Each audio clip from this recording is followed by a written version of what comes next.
રાજકોટના વિછિયાના પીપરડી ગામે આવેલા સ્વામિનારાયણ મંદિરમાં થયેલી ચોરીનો વિછિયા પોલીસે ગણતરીના કલાકોમાં જ ભેદ ઉકેલી નાખ્યો છે।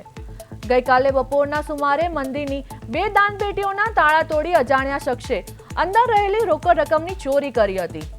આ અંગે મંદિરના મહંત દ્વારા વિછિયા પોલીસ સ્ટેશનમાં ફરિયાદ નોંધાવવામાં આવી હતી।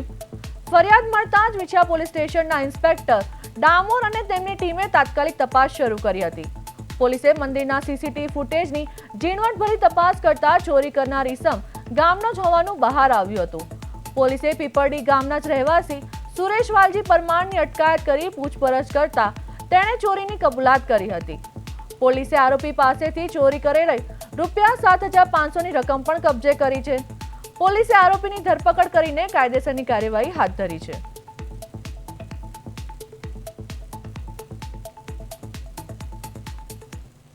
આવેલ સ્વામિનારાયણ મંદિર ગેટનું તોડી અને મંદિર અંદર રહેલ 2 દાનપેટીના તાળા તોડી અને દાनपेटी रहेल पैसा चोरी करेल છે।